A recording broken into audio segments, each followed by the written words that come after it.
Hello there. How you doing? Very well, huh? I would like to start off by saying that first of all, this video doesn't have a script. Second of all, greetings, whoever knows me, and greetings, new peeps. I would like to start off by saying that Metro, especially Metro Exodus, is one of my favorite games ever. Metro as a whole, as a franchise, as a book series, everything is something very, very well made. It's made by passionate people that know their job. Of course, some of you might start asking, bruh, Potato, why are you doing this video? I'm doing it because lately I have been seeing a lot of controversies, not with Metro, but with story. They both expand the game in one way or another.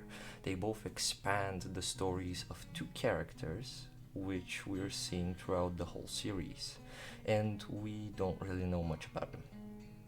Even in the books, it's not very much described, not even very well.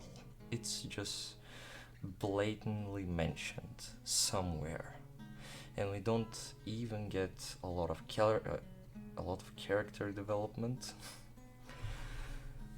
We just get both characters. But of course, we also have Artyom, our main protagonist of the series, the savior of the Metro, Scourge of the Dark Ones, as most of the people in the books like to call him, and it is mentioned in Metro Exodus. So, where am I getting with this much talking about Metro? Because Metro, even now, in 2025, in me recording this video, time frame basically, also is getting a lot of videos. No, I'm not doing this for views. Anyway, moving on.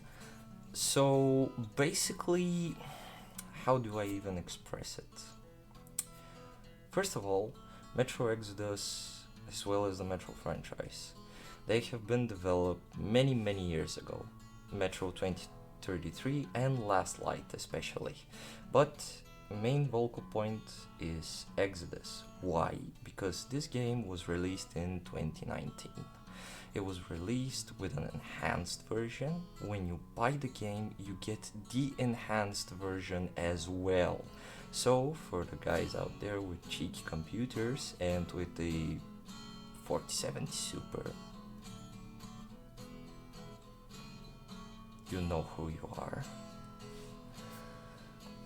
can actually experience the game in better graphics. You know, this is hence the enhanced version of the game, and you're getting it for free when you buy the main game. As for the two DLCs, which were released later down the line, one of them costs €9.99, aka €10 on Steam, and the other one costs around 7. The main price of the game is €30. Basically, you get a really good, well-written story for these money. You get a game in which you can see how much love it has been put into it. Now, we move on to Doom: The Dark Age. Basically, what happened, I don't even know. The game currently is not released. It runs for €69.99, around €70 on Steam, which, as you all may know, it's bigger pricing for a game which is, it should have, in my opinion, hot topics here. It should have been a Doom Eternal DLC.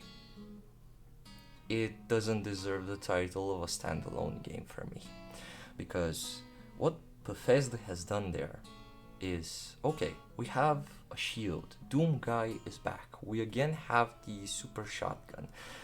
Everything is there. But why? Why again? And probably worst of all is the fact that Doom the Dark Ages has customizable settings for everything in the game. Movement speed of you and the enemies, bullet travel time for the enemies. Basically, you have a lot of things put in the game which simply do not need to be there. This is how I see it. And call me crazy, but 70 euros, Bethesda, what are you doing? So, why am I really making this video, and why am I even comparing a game of 2019 to a game that's about to release either at the end of this year or beginning of next year, if it's not delayed until 2027. Let's hope that's not the case. And let's hope all of us are proven right. Because, well, game quality nowadays suck. We used to get games like Metro Exodus, games which are fun, games which follow the story of a main protagonist, games that do keep themselves aligned with the source material, or if they have previous incarnations, they keep everything from it. But the problem is that at this point it looks like a cash grab. And what do I mean by that? Well, we're getting worse quality games. They're getting even more higher requirements. We all saw what happened with the Indiana Jones game, which is literally nothing to brag about. It needed DLSS, it needed ray tracing, which were, well, in the game you cannot in any shape or form go to the settings and just turn them off. No, you need a graphics card, a computer specifically, which is able to handle this game. So basically you need a computer which is roughly nowadays around 700 to 800 euros, and then you need to spend around again 69.99 for a game which doesn't even deserve the hype. So what is really happening with game companies? Well, at this point, what I have seen is that now every game company is starting to compete for Game of the Year more often. And, of course, as some of you may know, one of the main redactors for Game of the Year doesn't play video games. And then there comes the issue. Companies want money. Because, as we all know, money makes the world spin. But what we're getting in return is a basically shitty product. Again, don't get me wrong, I do like some of the aesthetics in Doom the Dark Ages, but at the same time, what happened? Like, yes, comparing it to the Metro franchise, the Doom franchise, they don't really have anything in comparison to each other. But in Metro, what do you have in the three games? You have Artyom, our main protagonist. You have the unique weapon for Metro, which is the Bastard Gun, in every single game.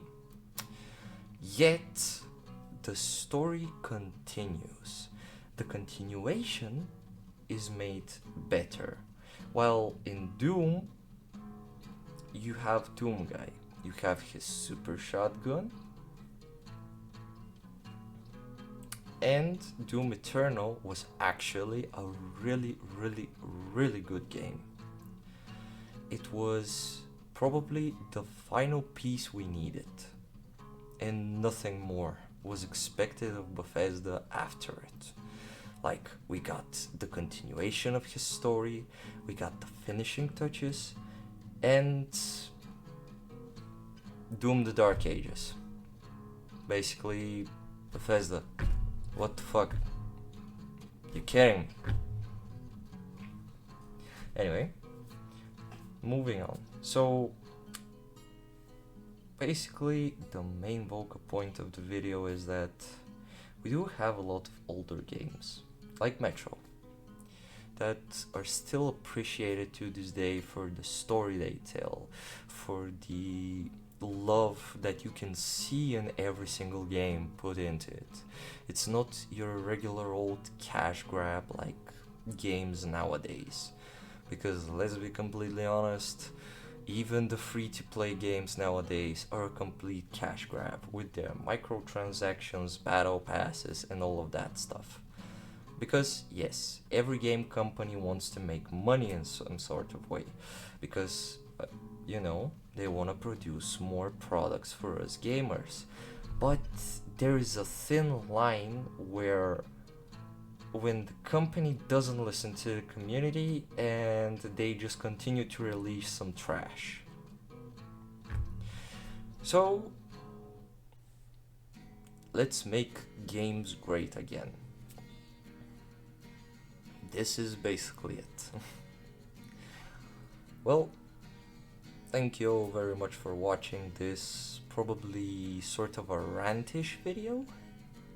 If you liked this, please consider subscribing to my channel, possibly hitting the like button. You can leave a comment. I'll probably read them because I have a bit of more free time. And when we meet again, when we're gonna talk about most probably for miniatures, Warhammer, and painting, if the disc right there doesn't say anything about it. Well, that's all for now, folks. I hope you have a very great day. Thank you again.